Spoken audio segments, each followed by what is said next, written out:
This is the Ashton, a jet version of the Avro Tudor, Britain's first post-war airliner. Neither aircraft were considered a success, with a total of only 34 examples being made. The Tudor employed the wings and undercarriage of the last version of Avro's famous Lancaster bomber, the Lincoln. In fact, the company had used this borrowed parts approach a few years earlier, and with somewhat more success. The Avro Model 685 York drew off the Mark I Lancaster's wings, undercarriage, and tail section. However, like the Tudor, it was a completely different fuselage, built for a purpose. Its function was that of a transport, troop carrier, or cargo plane, whereas the Lancaster was a brilliant, purpose-built bomber, and useless for anything else. Avro's chief designer, Roy Chadwick, was the architect of all four aircraft, as well as the Manchester. This aircraft was virtually the same as the Lancaster, save for the two massive 24-cylinder Rolls-Royce Vulture engines, which provided its power. When Chadwick recognized the Vulture's shortcomings in reliability and handling, he quickly abandoned the large power plants and adopted a 4-engine layout, mainly using 12-cylinder Rolls-Royce Merlin engines. The formula was perfect, and the Lancaster's success became a legend. The York, conceived from the RAF's need for a military transport, as well as Avro's eye toward an early post-war market for a robust civilian transport, was a natural follow-on from the Lancaster. The York was never a thing of beauty. Chadwick did not intend it to be. He raised the wing to be level with the cabin roof, so unlike the Lancaster, people could move around with ease. This and the curved lower body put the cargo door very close to the ground, providing good access for loading, and the squared shape of its 78-foot fuselage ensured that there was none of the waste of a rounded body. The York could lift 20,000 pounds of freight, or up to 60 passengers, and fly a distance of 3,000 miles at a top speed of just under 300 miles an hour. In simple terms, it would do the job. Development of the York had begun in 1941, and its first flight was on the 5th of June 1942, just 4 months after its Lancaster stablemate went into full service. About the same time, the Victory Aircraft Company in Toronto started volume production of Lancasters, and blueprints for the York were also sent to the Canadian government-run factory. Although 30 units were planned, only one aircraft was actually completed. Despite the fact that production of Yorks in Canada never evolved, in 1943 the Victory factory did take one of the locally made Lancasters and converted it into a high-speed mail plane and VIP carrier. Although the conversion was basic, it did offer a slightly faster aircraft than both the Lancaster and the York. The Avro Model 691 Lancastrian provided air transport for important mail and up to 9 hardy passengers. Even though 691 did not have anything like the carrying area of the York, it did have a critical 30% greater range. Of equal importance, it was readily available from existing Lancaster production lines. By the end of the war, a total of 91 Lancastrians were built from both sides of the Atlantic. And even in the early post-war years, Avro's improvised VIP conveyor still saw service with the BOAC, Qantas, South African, and other airlines, with a short passenger list and carrying civilian airmail. It was as well that the Lancastrian was available to shoulder some of the York's workload. Even though Yorks went into production in 1942, pressure on Avro for Lancasters and development of the new Lincoln slowed down delivery of the cargo plane. So much so that work on an especially customized executive York was put on hold. This was known as Ascalon, and it was the personal transport and flying conference room of the Prime Minister. Ascalon also contained a device known as the Churchill egg. Actually, the egg was more of a pressurized module to where the Prime Minister could retreat if oxygen was required. It was well equipped, with a couch, phone contact to the crew, and refreshments. However, the egg was never installed due to Avro's workload, and it was said that it never had Churchill's blessing anyway. As it happened, a number of other dignitaries also enjoyed VIP Yorks, including Lord Mountbatten, General de Gaulle, and Field Marshal Jan Smuts.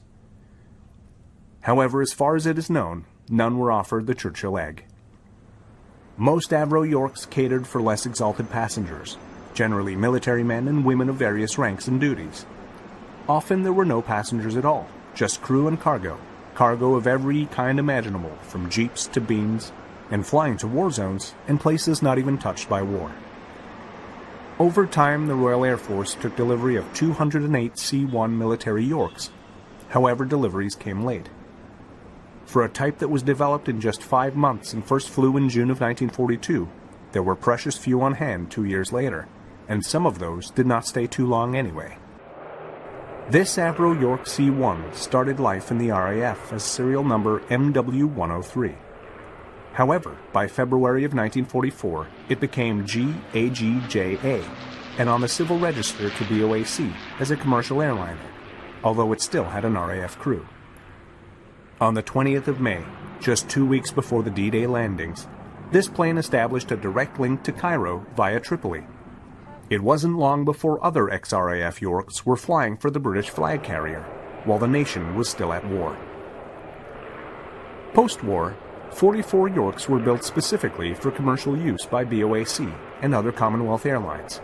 However, many of the 208 ordered by the RAF also found their way into civilian use in all types of configurations, from those with 12 sleeping berths for long-distance nighttime flights to others that simply carried freight, and sometimes in quite primitive circumstances. It was in this later role that the York was to find its true moment of glory, when in June of 1948, the Soviets cut off all ground traffic to West Berlin.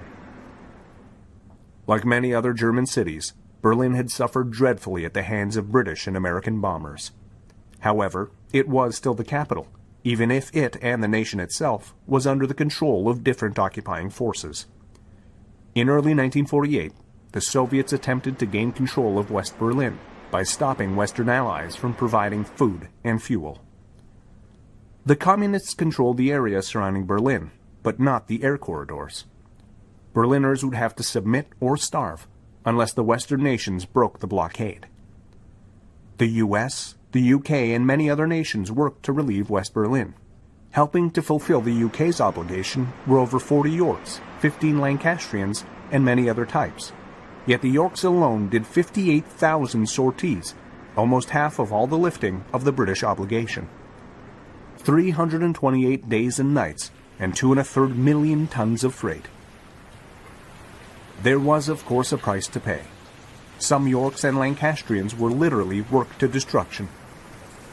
Chadwick had made both aircraft for long-duration sorties, but now they were flying one-hour trips, with frequent landings and far higher weights than anticipated. Putting so much extra strain on the undercarriage was likely to result in accidents, with an average of 1 crash a month for either type, and often with fatal consequences. The risk for Lancastrian crews were even worse. They usually carried fuel on the more than 5,000 sorties they made.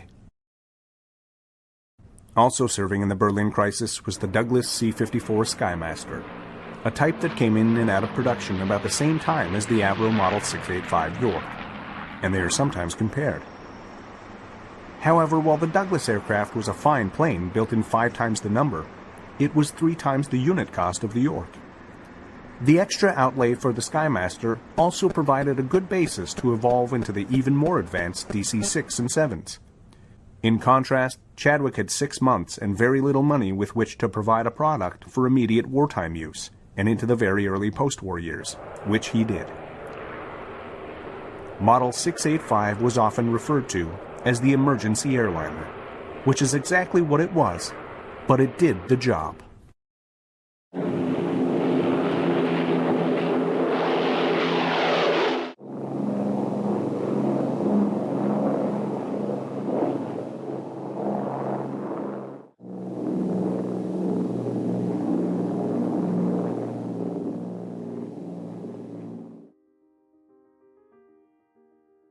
The course of World War II was governed by massive air power from the very start, and the heavy bomber became the dominant weapon in a new form of total war. The most potent Allied bomber in the European conflict was the British Lancaster. It was an aircraft that would see you through. Flying at night, Lancasters pounded the major cities of Nazi Germany into a mass of twisted metal and smoking rubble. It was truly a wonderful airplane and a major contributor to the victory in the Second World War. The cost was enormous. Thousands died on the ground and in the air. Of more than 7,000 Lancasters built, almost half were lost.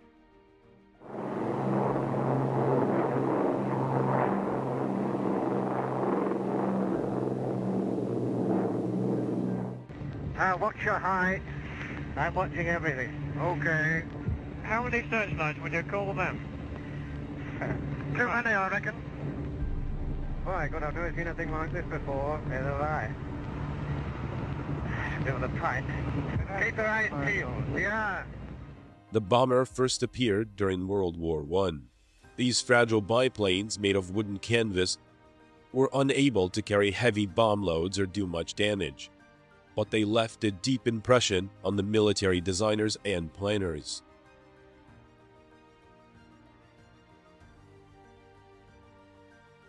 During the 1920s and early 1930s, European governments became convinced that bombers would dominate any future war. Yet Britain was slow to modernize its air force, and many of its aircraft designs were obsolete before they left the drawing board. Germany did not make the same mistake. In 1933, Adolf Hitler came to power, determined to create a new German superstate, the Third Reich. He had once begun a huge rearmament program.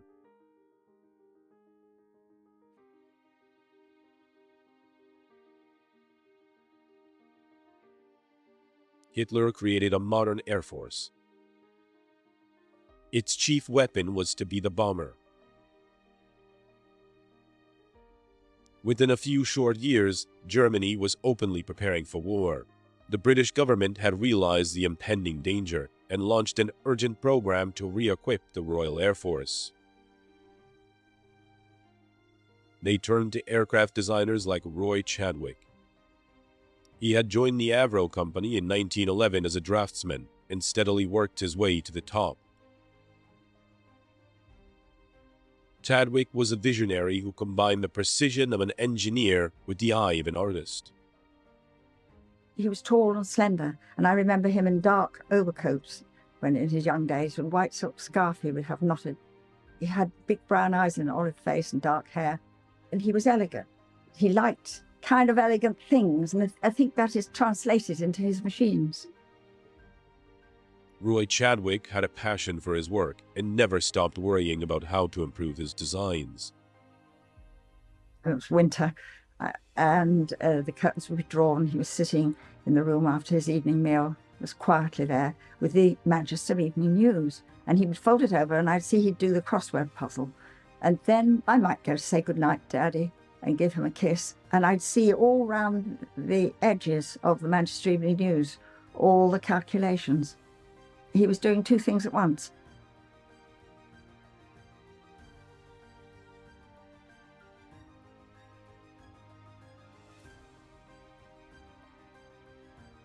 The ministry wanted an aircraft which would carry up to 8,000 pounds of bombs, fly round trips of 2,000 miles, and do it all with only 2 engines. It was a very tall order which could have defeated a lesser talent, but Roy Chadwick rose to the challenge. I asked him once, how do you design an aeroplane, Daddy? And he said, well, I think of all the parts first, and then I sit down to do the design. Chadwick designed his bomber around a massively strong central section in the shape of a cross. It was formed by the 2 wing spars bolted at right angles to a pair of girders, forming the roof of a huge bomb bay. After months of painstaking work, the plans were ready. Every single component had been designed and drawn, down to the last nut and bolt. Roy Chadwick named his bomber in honor of Avro's hometown, Manchester.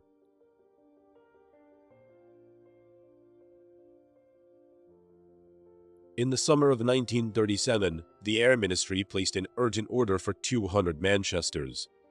Even though the prototype had not yet been tested, it was a huge gamble. But everybody now expected a war. It was simply a matter of when. A growing mood of panic swept the country.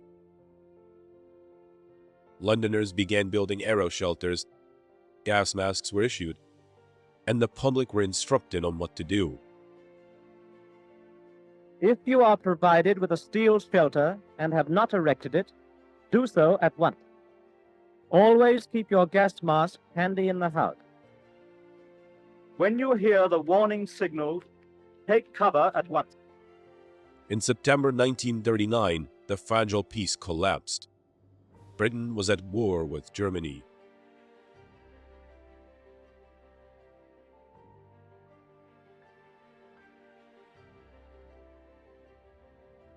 As Europe was overrun, cities like Warsaw and Rotterdam were devastated by German bombers. Then, in September 1940, Hitler finally unleashed his bombers on London.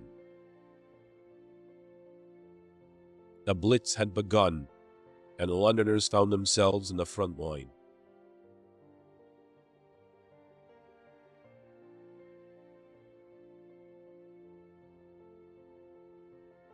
There was a lot of shrapnel coming down, pitter-pattering on the roof and all that kind of thing, and it was scary.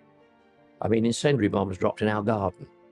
My best pal was there with us at the time, and it was then that we decided we wanted to join up. That particular night, actually. The German attack soon spread to other British cities. In one devastating raid, the central of Coventry was almost completely wiped out.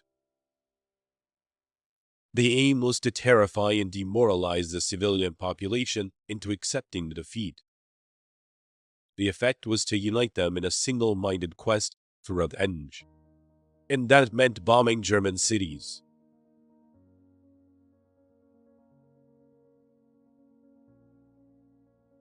I used to come home on leave and see all the people going down into the underground shelters in London, you know, sleeping down there night after night. And I used to think to myself, you know, this is terrible. But I used to get a sense of pride then. Well, thank God we're hitting back. More bombers was the slogan. Bombers began to appear, not in dozens, but in hundreds. And Germany began to get what was coming to her. For the first time, we carried the war into the Nazi camp. But in the early stages of the war, the bombing campaign caused little damage. Most of the aircraft were too small to carry an effective bomb load. And without electronic navigation equipment, the bombers' crews often missed their targets by many miles. Bomber Command was simply incapable of hitting any targets, much less precision targets. They probably killed more cows and blew up more trees and damaging any portion of the German landscape that mattered. They thought that they were waging a precision bombing campaign. They simply weren't. If the bombing campaign was to be effective, Britain urgently needed two things: accurate navigation aids and effective long-range heavy bomber. Of considerable aid to the Royal Air Force is the big twin-engine bomber known as the Manchester. They carry a heavy bomb load at a high speed, thanks to the Rolls-Royce Vulture engines, and they have a powerful defensive armament. The hopes were high as Roy Chadwick's Manchester finally entered service in Bomber Command. But behind the brave words, the truth was much less encouraging. Although Chadwick's airframe design was sound, the problem lay with the complex and unreliable Vulture engines.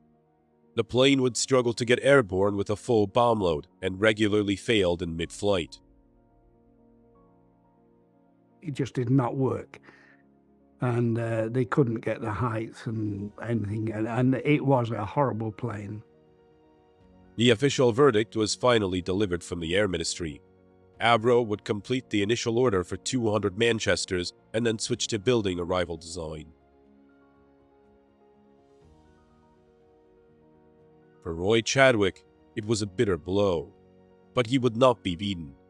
He knew that his bomber could still be a winner. Somehow he had to prove it, and prove it fast.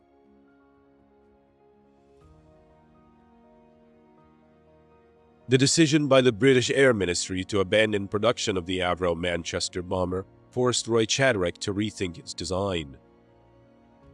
He saw that what it needed was a bigger set of wings and a lot more power. He decided to remove the 2 unreliable Vulture engines in favor of 4 Merlin engines.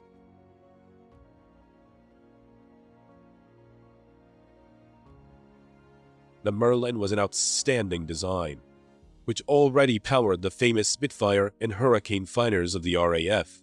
After persuading the Air Ministry to give him one last chance, Chadwick went back to the drawing board. In the tracing office, they work with pencil and ruler, but without this work, the giant bomber could not begin to take shape. He told everybody, keep it simple. He always said, if it looks right, it is right. The enlarged wings and their new engines were fitted, extra fuel tanks were installed, and the aircraft was rolled out into the light of day. He said to me this day, would you like to come with me? We're going to test a new machine. Of course, I went. Captain Sam Brown, the test pilot, took it up. It was wonderful to see it overhead. And he maneuvered it round, all banking and turning. I'd never seen such a big machine. Then he came back and landed, and everybody at one accord rushed across the field, and someone called up to him, how did it go, Sam? And he said, oh, it was marvellous. So light on the controls, so easy to handle. We got back into the car and were driving home. And I remember actually saying to my father, well, Daddy, you must be very pleased. And he said, well, I am, darling. But in this business, no one can afford to rest on their laurels.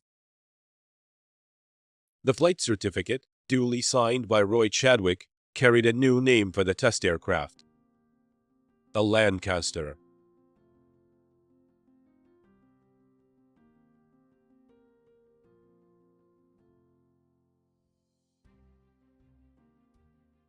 The machine suddenly looked and felt right.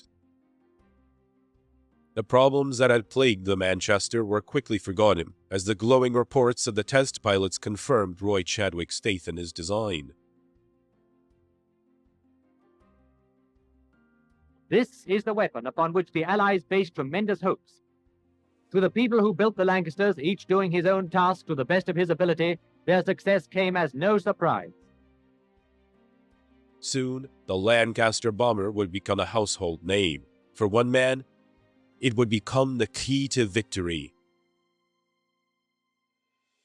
Early in 1942, Air Marshal Sir Arthur Harris was appointed Commander-in-Chief of Britain's Bomber Command. He was an aggressive leader with a single-minded determination to destroy the German war machine. Pressing your attack. If you individually succeed, you will have delivered the most devastating blow against the very vitals of the enemy. Let him have it right on the chin. Send that message to all groups and stations. Bomber Harris did a marvellous job. He was brought in when Bomber Command was at a real low ebb. Harris knew that the accurate bombing of strategic targets was almost impossible. In a controversial decision, he supported plans to adopt the German policy of area bombing. Like Hitler's Luftwaffe, the RAF would saturate major centers of population with bombs. And its chief weapon, which Harris called the shining sword in the hands of Bomber Command, would be the Lancaster. And here's the bomb rack, which can open up with 8 tons of trouble for Hitler. It's 33 feet long. When it's released its load, another 2 or 3 acres of Germany will never be the same again. The Lancaster soon became the undisputed heavyweight champion of the British bomber force. As it proved its worth in combat, fresh orders poured into the Avro factories.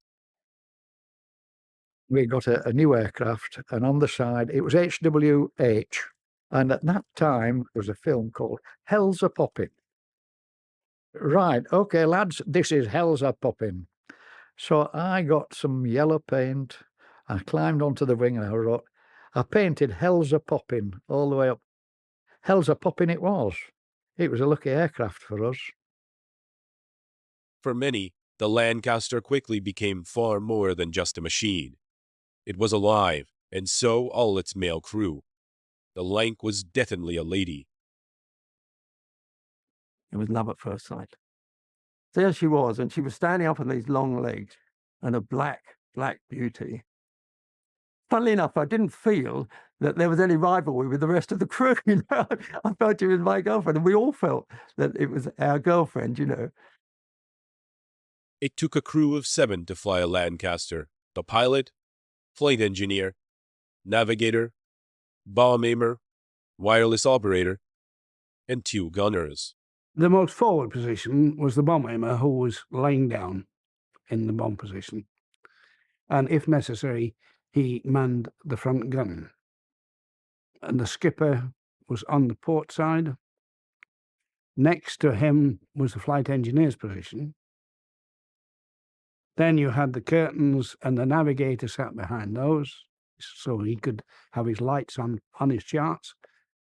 The wireless operator was behind him.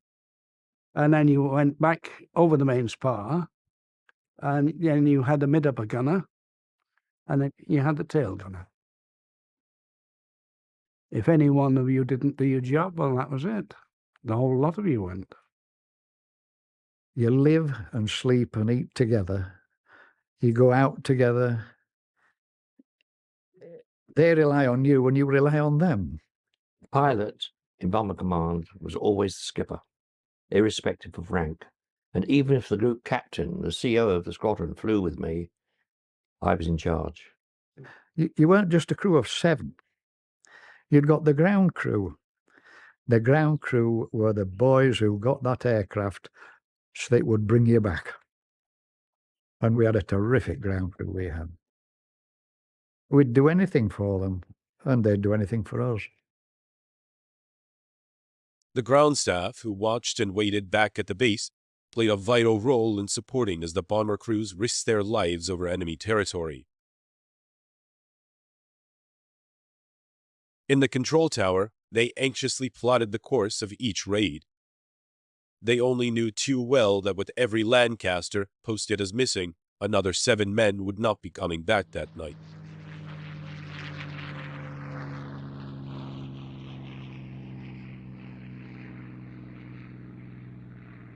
The Avro Lancaster, most powerful and efficient bomber in the world, and one of the most important war-winning weapons yet devised by the United Nations. The Lancaster is a name that is writing war history. Although Chadwick had designed the Lancaster for mass production, it was still a monumental task. Each aircraft contained some 55,000 separate parts, involving roughly 500,000 engineering operations.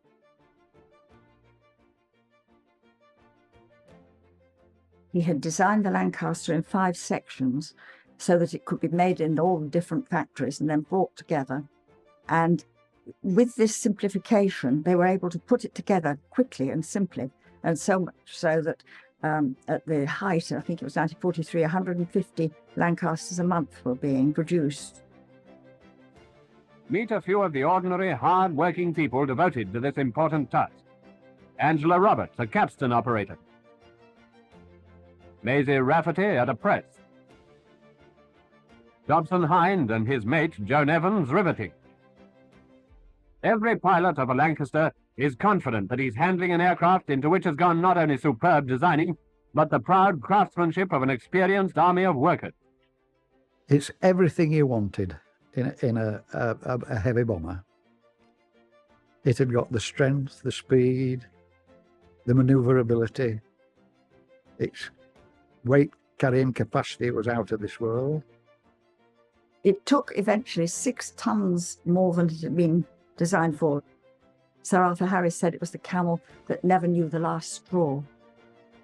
In our training, we used to cut 2 engines on one side, and you could stand the Lancaster on its wingtip with 2 engines cut on one side. Marvellous aircraft. I think the Lancaster was the finest bomber in the European theater of operations. It was truly a wonderful airplane and a major contributor to the victory in the Second World War.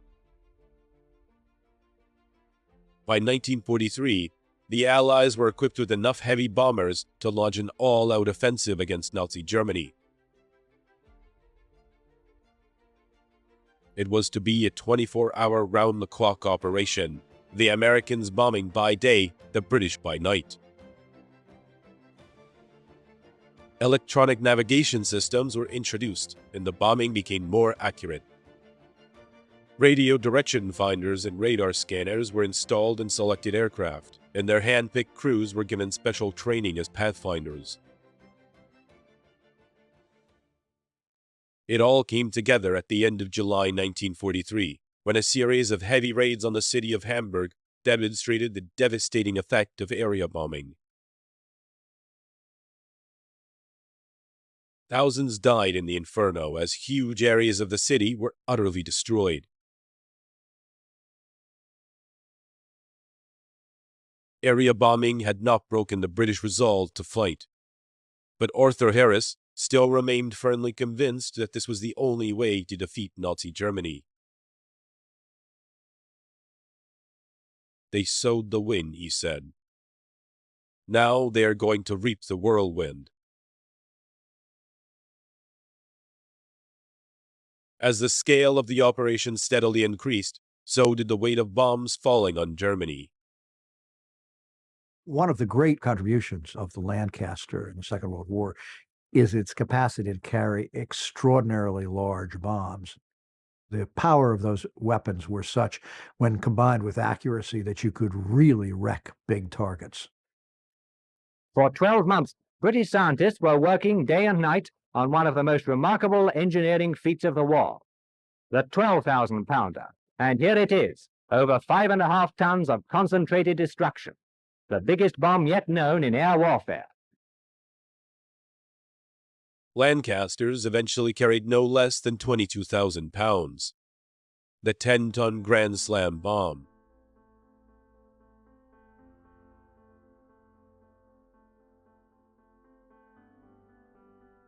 But most raids involved more conventional loads.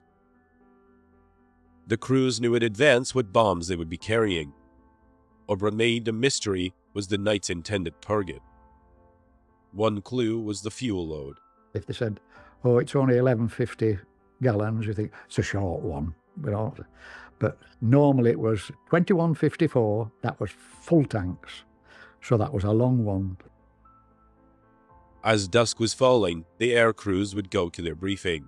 Only then would their target be revealed. When you entered, of course, there was a big curtain up over the whole map of Europe, you see. And that curtain was only drawn back when the CO walked in to tell you what the target was for that particular night. There'd be a huge wall map with a piece of ribbon marking the route that you'd be taking to the target. The first thing everybody looked at was where the end of the ribbon was. You now know precisely the next item on that list. Job.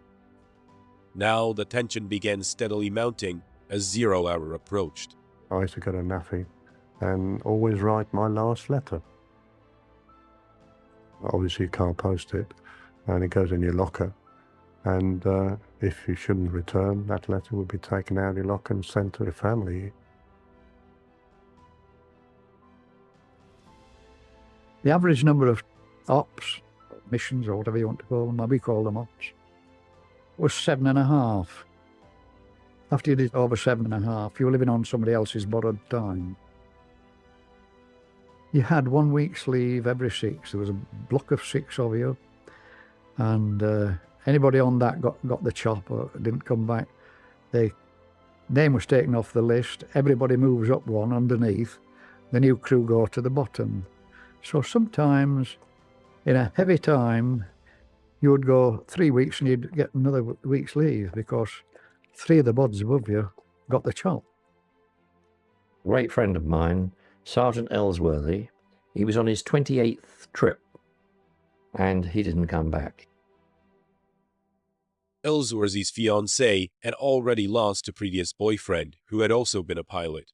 Now, she turned to Laurie for consolation, and the friendship soon blossomed into a romance.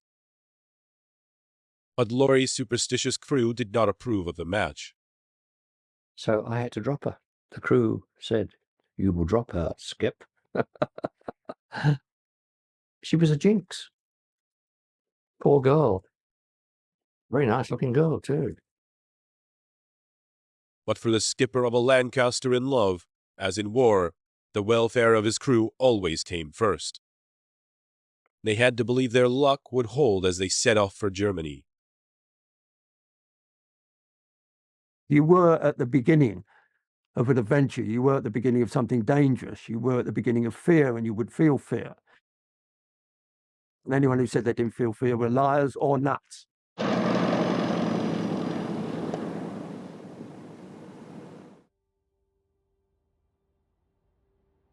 As the Lancaster crews were driven out of their aircraft, each man only knew too well how dangerous their mission was.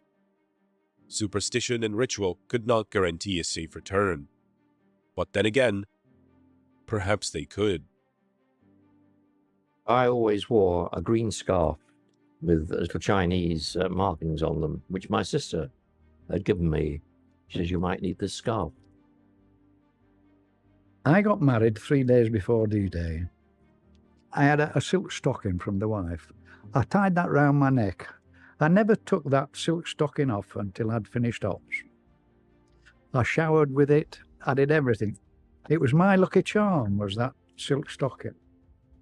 Well, 2 of the crews from the squadron were given dolls by a young girl who used to knit them as lucky mascots. I carried that doll on all the trips I did. I swear blind that that mascot brought me back.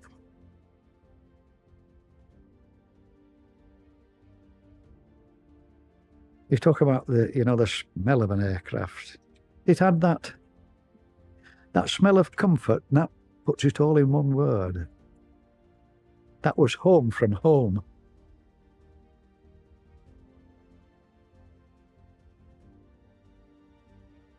Once you get into your seat, of course, you check all your various meters, pumps, gauges. Once we're all satisfied that everything's in working order, we get the order to move, and then we move off.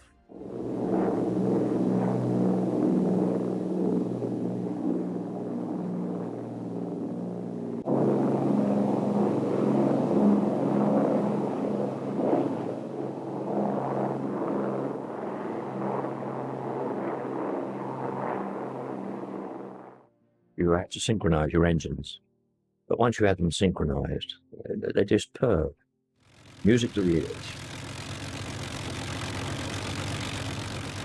The sound of 4 Merlins is something which is beautiful. Weighed down with the bombs and fuel, the heavy bombers would line up, waiting their turn to thunder down the runway and take to the air. This is the moment of no return. This is where the decision's been made.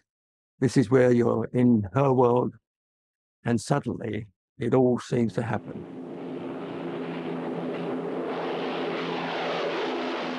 You've got a full bomb bay, and you've got full power, and suddenly she's let go. I mean, that moment, it's unbelievable. And you roar down the runway, and all you can hear is the noise, and it's a beautiful noise. You've got 1,400 yards to lift about 14,000 pounds. It starts to seem that she's going to lose the game against gravity. But just after halfway, you feel that gentle bounce, and then another gentle bounce. And suddenly, thump, and you're weightless, you're airborne. It's moments like that she tells you what she's all about. And she's just magnificent, just magnificent. She is not it is magnificent, she. And now, as our Lancaster takes to its element, think again of the importance of every item in its construction. The successful accomplishment of the job it has been assigned to may depend on one of the smallest parts. The lives of its crew, too. You felt safe in a Lanc somehow. When all around you's going mad, you're somewhere safe. You always thought, if anything happens, it'll happen to the other bloke, not to you. We were going to do a full tour. We weren't going to get shot down. That happened to other people. We weren't going to get shot down, no. It's always somebody else that gets it, never you, until you get it. As the bomber formation reached the enemy coast, the mission entered its most dangerous phase. Ahead lay the batteries of deadly anti-aircraft guns and the night fighters of the Luftwaffe. But the only sound that reached the crew members was the reassuring drone of the Merlin engines. You had this sort of rhythmic sound of the Merlins there, you know, and somehow that was warm and comforting. And you weren't thinking then, God, will we ever get there and get back again? Because you had utter confidence in them. You just felt we're going into it now, and everybody alert. I used to pass orders round. Gunners, keep your eyes skinned. Isolated in his turret, the rear gunner had barely enough room to move. Most attacks came from the rear, and he was often the first casualty. It was a vulnerable position, I can't deny that, but not one you could shy away from. That's the job you were there to do, and you did it. Tailing Charlie, as we called him, he was the fall guy. I think there were more casualties with rear gunners than any of the other crew members. As they reached the target, the bombers had to fly through a dense barrage of exploding shells from the German flak batteries. I would say it takes a lot to make me afraid, but I was scared. Really scared at times. Frightened to death. My God, this is it. This is my time coming. I've only had 19 years. I'm on the chop. You are frightened, you are scared, and you just hope that you will come back. You had a lot of other things to think about than fear. And I must say that over the target, it was exciting. And excitement was over fear then. Bombing was right, Skipper. Target's in sight. I'm ready for the bombing run. And then it's all quiet in the aircraft because he is in sole charge and you do exactly what he says. You actually go out there to hit a target. The fact that civilians may be killed, you've got to blank that out.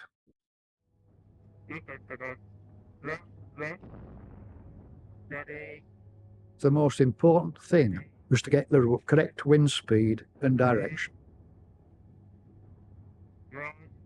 It's sheer hell, anything from about 15 to 30 seconds. Seems like 15 to 30 hours. And under your breath, you're saying, for God's sake, drop the bloody things. Get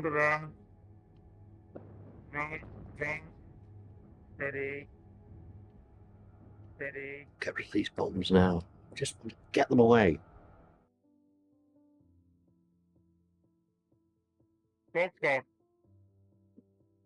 You just go up like this. It's amazing. I mean, you go up like from one floor to the 10th floor in the car park. You boom. And as soon as he says, bomb's gone, I throw the aircraft over and get the hell out of there. The first thing is to hang on for grim death.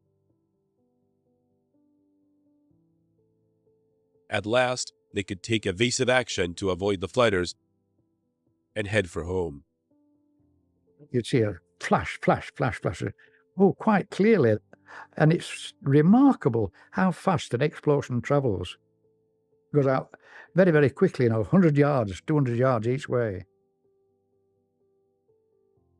Going back, because I was at the back, I always felt if somebody wanted to grab you, in the darkness, they want to grab you back for what you've done. Back in England, other hands were reaching out, willing the Lancasters to return in the safety of their home base.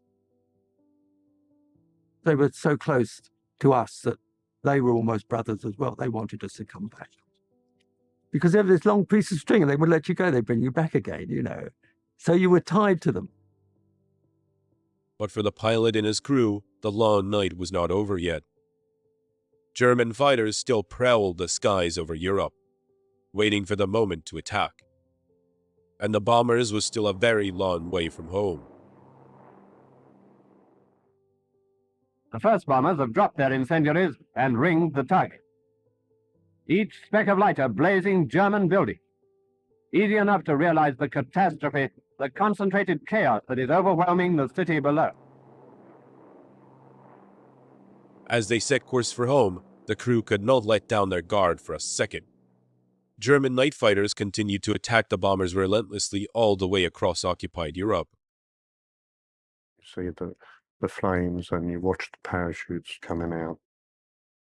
I can remember my skipper used to shout at us and say, "Pay attention, this could be you next."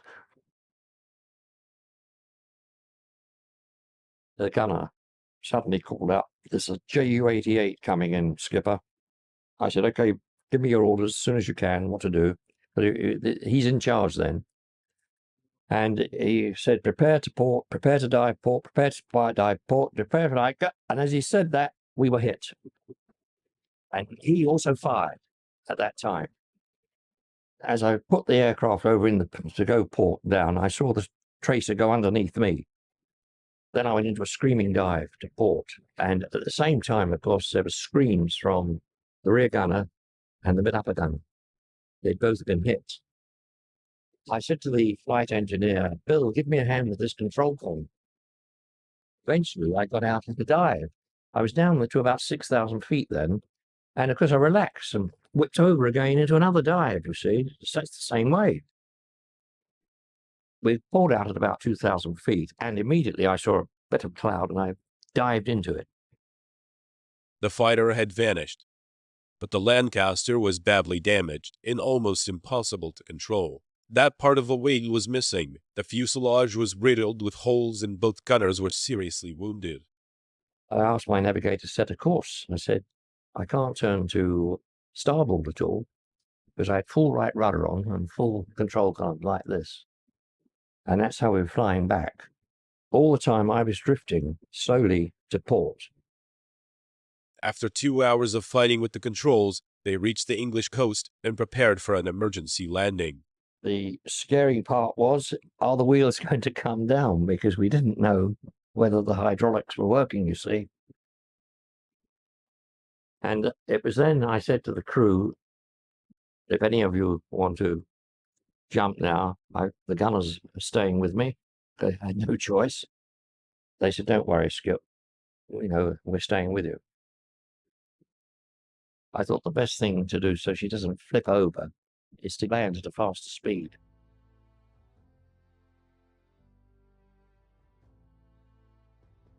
You just sat back and thought, Godfathers, we've done it.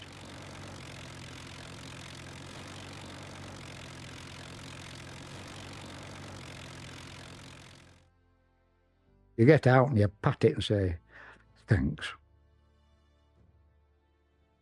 Right, you'll say a piece of metal's lifeless. It is lifeless. But when it's put together with lots of other pieces of metal as a lank, it's alive. It's just asleep, waiting for the next night. But the Lancaster was not immortal, and its next trip could always prove to be its last, as it was for so many other crew members. The odds of them surviving a full tour of 30 operations were very low. You go to bed, and then when you wake up, you find that the opposite beds 7 are empty, and you may see the adjutant coming in emptying the lockers, and you know then that particular crew didn't make it back. We just didn't see them again, and you saw these empty bunks. Well, they are. And then we all lost friends, perhaps on other squadrons. I lost 2 very good friends. I often miss them. 50% of bomber air crew were killed. And if you add the training accidents and people who lost training, it works out roughly about 6 out of every 10. And in Germany, the cost was even higher. Hundreds of thousands were killed or made homeless as the nation, which had once seemed invincible, was steadily reduced to rubble. No matter how messy the bomber offensive was, it was absolutely essential portion of winning of the war. Without the strategic bombing offensive, one can project an Allied victory, but maybe at the cost of another 2 or 3 million lives of Allied soldiers and perhaps the war continuing into 1946. But after the war, the destruction of Germanic cities became a controversial issue and an episode which many preferred to forget. Today, there are few memorials to the men of the Bomber Command. As far as I'm concerned, we had every right to bomb these places. In view of what Hitler not only had done to Britain, what he'd done to Warsaw, Rotterdam, well, wherever he invaded, they went in and destroyed everything they could. After the war was finished, we used to go on trips to have a look at the damage that was done, Cologne and all those places. Much the same as we suffered over in this country, obviously. But even then, that you looked at it and you thought, was all that necessary? Was there not another way of sorting this out? But Air Marshal Sir Arthur Harris has no doubts about the bombing policy, or about which aircraft made it possible. Writing to Roy Chadwick, he said, "Without your genius and your effort, we would not have prevailed. The Lancaster was the greatest single factor in winning the war." We've always got to have a designer before we can have a pilot. The man who contributes something like the Lancaster. And that's an enormous thing. And that must be the job satisfaction to end all job satisfactions, mustn't it? And that lives forever. My young nephews don't say, my uncle was in the Air Force. They say, my uncle was on Lancs. That's Roy's tribute. But the Lancaster could never have played its part in the victory without the thousands of brave young men who fought and died in the skies over Germany. There's a hell of a lot of lads who've paid for my privilege to still be alive today. A lot of young men have paid the price, the ultimate sacrifice, so that I've got children, I've got grandchildren. I'm very, very lucky. I really am very, very lucky.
I volunteered and became a messenger boy in the ARP, and that was before the war started, and the people used to laugh at us with dropping our bags of flour in the middle of the road and shunting people out of their houses. And I lost my father, so I have a mother and brother and sister. And when the war started, of course, I'd be seeing them down into the air raid shelters and then go off on my rusty bike and wheel around the houses doing my messenger job. So I suppose I was very much into the war effort then. And it was, like a lot of things subsequently, I suppose, exciting and a bit frightening. I mean, going around the streets with your old bike and bits of shrapnel dropping around, I suppose, was a prelude to something else, really. But that was my sort of entry into the feeling of the war, certainly. Well, not really. I suppose it was a sort of devil may care bit, and the RAF boys seemed to be in my sort of image, and I wanted to do those things with the scarf flying around the neck and so on, rather than digging trenches, I guess. So really it seemed to be horses for courses for me. I never thought twice about Army, Navy or Air Force. But by the time I'd got to volunteering, I mean, one thing was perfectly clear in my mind, regardless of any feelings about those earlier bombings I mentioned. It was clear in my mind that we had a fellow and the Reich who were stealing, invading every country, and they had concentration camps, and they were dealing with atrocities, and there was only one answer, and that was to get in when you could and do something about it. My ideas were quite formulated then in that way, certainly more than when I was 14. Well, I remember it as clearly as daylight, and I can remember how I felt. And I felt, as I just said, so far as previous encounters were concerned, they were just limited to snapshots and photos and things. And yet there was still something there. And you could even feel that there was something more than a machine. But I was up at OTU in Kinloss in Scotland, and some Lancasters came over from somewhere south, and they were going to the north of Norway for some naval targets. And they put down with us, I think probably to refuel, because going on a bit of a journey. And they stayed with us overnight. And this particular Lanc was behind the mess and on dispersal, very close. And knowing what I'd thought about, I really had to get to her as quickly as possible. I went over, and there's no doubt about it, it sounds a bit balmy, but it was love at first sight. She was absolutely fantastic.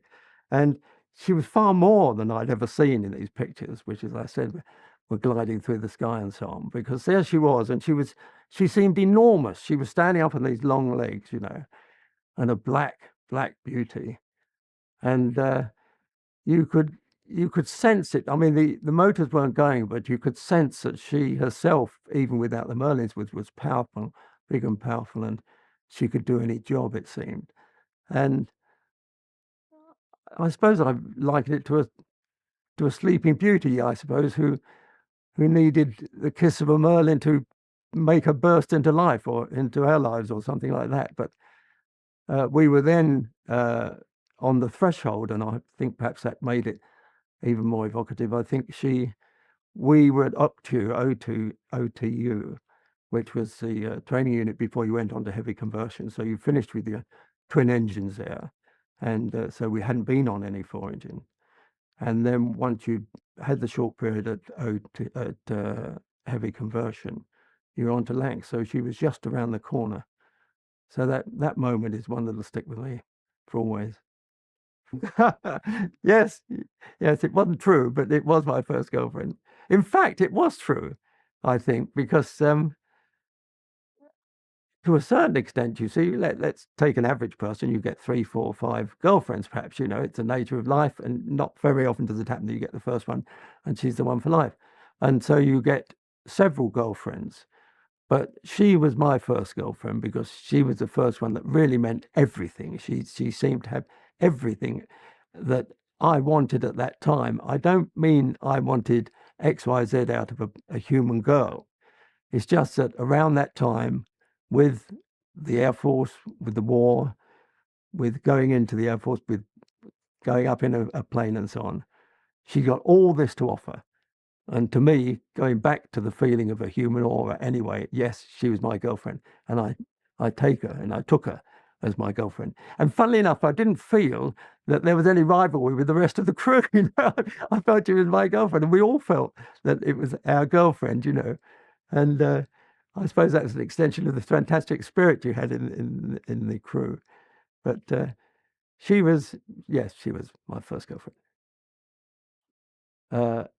Two things about the regulations and how, and this was part of the fun of being on the squadron, if you can call it fun, and there was fun, as well as all the serious side. And that was when we used to, after we'd had our briefing, we'd go out and get ourselves togged up in all these bloody great things and boots and everything, and then get in the lorry, and away it would go. And there was this precious moment when we used to go through the gates, and there was the service police in their hut. And of course, they were all bastards, and we all hated them, you see. And there they were out there. And the one time they allowed this thing to go by the board, we all had our gear on. Of course, we had the top of our battle dresses there. And in here, because it was handy if you came down in the sea, you always had your aircrew whistle. So it was next to your mouth to whistle for your position. So you had this ready. And every time we went past the hut on the way to ops, and they knew we were going to ops, and they knew they didn't want to be in our position. And when we went past, we all of us blasted these things and all gave them this, which I mean, you dare do when you were back on the coast of London. And of course, they, for their part, who would have been, what are you saying, Airman? You know, but they stood to attention and saluted. And they went past and they saluted, and we gave them 2 fingers. And to my mind, that epitomized the sort of feeling in a drone, really at the harsh end of it, the military police, and at the other end of it, what the drone was all about. And for that moment, you know, we respected each other. That was fantastic. Well, first of all, of course, coming towards a target, I mean, we've been going quite a way now. And don't forget this, that if it's a 10-hour journey, you've been going for 5 hours and watching everything. And each one has been doing his job, you know. So you're not exactly as bright and alert, but you suddenly sharpen up. I mean, you suddenly, if there's there's no real tiredness by then, you're young, you know, but it's still 5 hours of hardish work.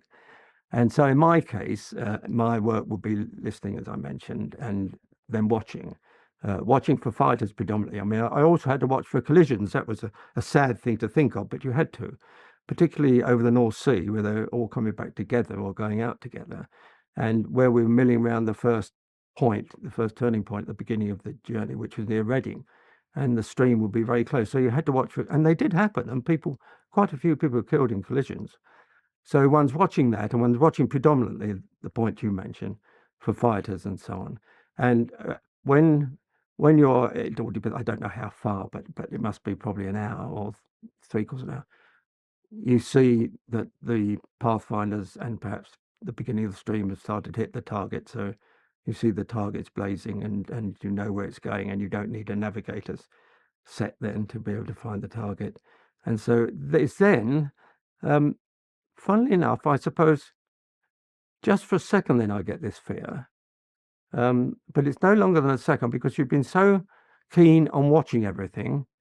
And then the next second after your fear, whatever it is, you're watching again. And I think I mention this purely because we discussed fear, but it's momentary, because you realize that from that second onwards, when you're seeing it and you're really within its orbit, that means the target, that from in, over and out, you've got to be total observation thick, meaning I don't mean thick up here, I mean you had to be as keen as possible in outlook. And so the first thing you're thinking of are the fighters. So as you go in, you're keen on the fighters all the way.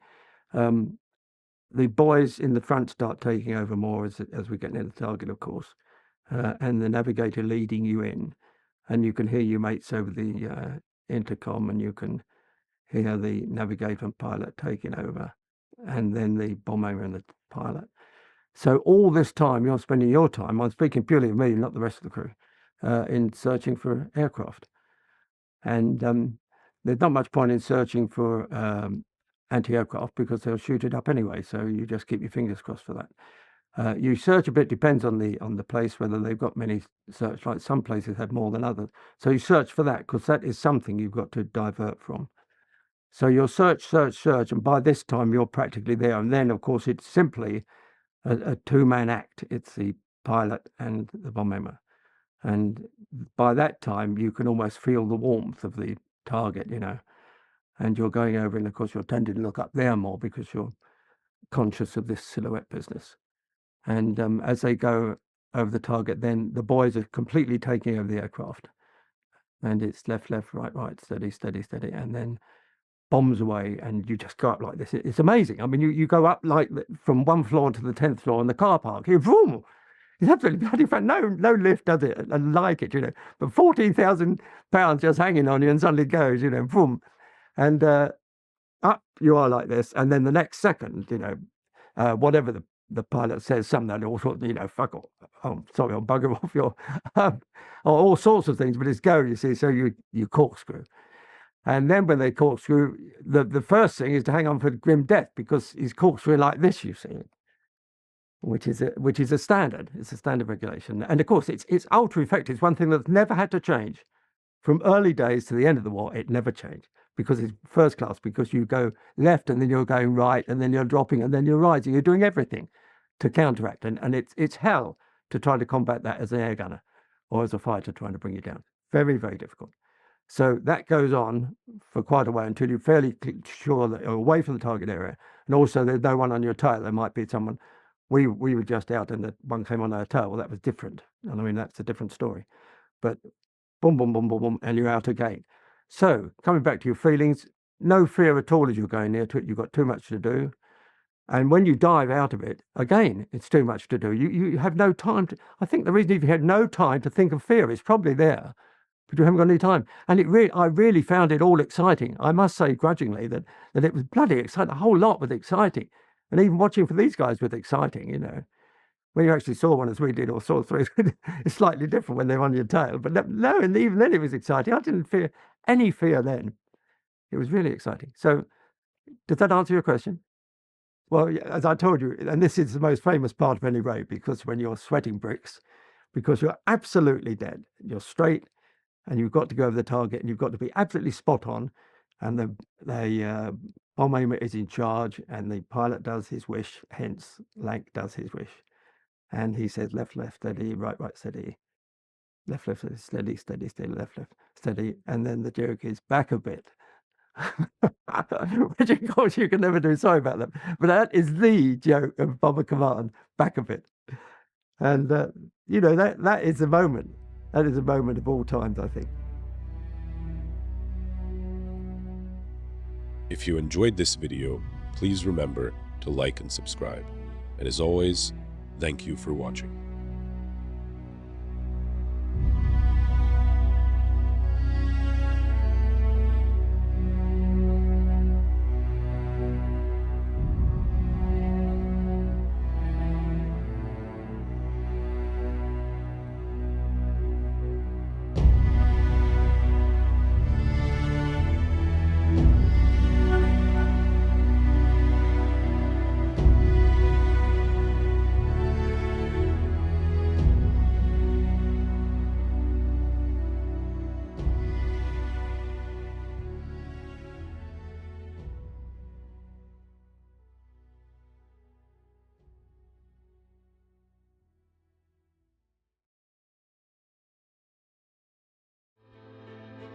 Aviation, the art of aeronautics, began with the dreamers, inventors and daredevils who dared to defy gravity. The journey of aviation was nurtured by pioneers like the Wright brothers, whose first flight marked a historic milestone. The role of aircrafts in world wars was groundbreaking, dramatically changing warfare strategies. This initiated a technological evolution in aviation, transforming the simplistic wings of a biplane into the thunderous roar of jet engines. Let's journey through the ages of aviation. Behind every great aircraft, there were great minds. These visionaries, like Sir Frank Whittle, the innovator of the turbojet engine, redefined air travel. Then there's Skunkworks Kelly Johnson, the genius behind the SR-71 Blackbird. His designs combined speed, stealth and power, crafting machines that dominated the heavens. The contributions of these pioneers have left an indelible mark on the canvas of aviation, shaping the course of history and inspiring generations of engineers and aviators. Each epoch in aviation history gave birth to extraordinary aircrafts, each with their own unique features and roles. The Lockheed SR-71 Blackbird was a marvel of speed and stealth. The F-105 Thunderchief, a supersonic fighter bomber, was vital in the Vietnam War. The P-51 Mustang, a long-range fighter, was critical in World War II. The P-47 Thunderbolt, a heavyweight fighter, was used extensively in the same war. The A-10 Thunderbolt II, the Warthog, is a close air support icon. The Messerschmitt Me-262 marked a leap forward in aviation technology. Each of these game changers were instrumental in their eras, and their legacies still resonate today. Beyond the game changers, there are those that have transcended their practical roles to become icons. The Concorde was not just an aircraft, it was a supersonic symbol of luxury and speed. The B-52 Stratofortress, a strategic bomber, is an icon of power and resilience. These magnificent machines and others like them have become much more than just aircrafts. They are enduring icons that encapsulate the audacious spirit, the relentless innovation, and the boundless ambition that define the world of aviation.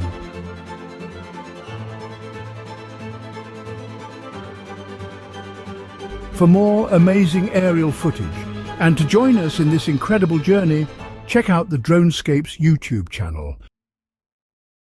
If you enjoyed this video, please remember to like and subscribe. And as always, thank you for watching.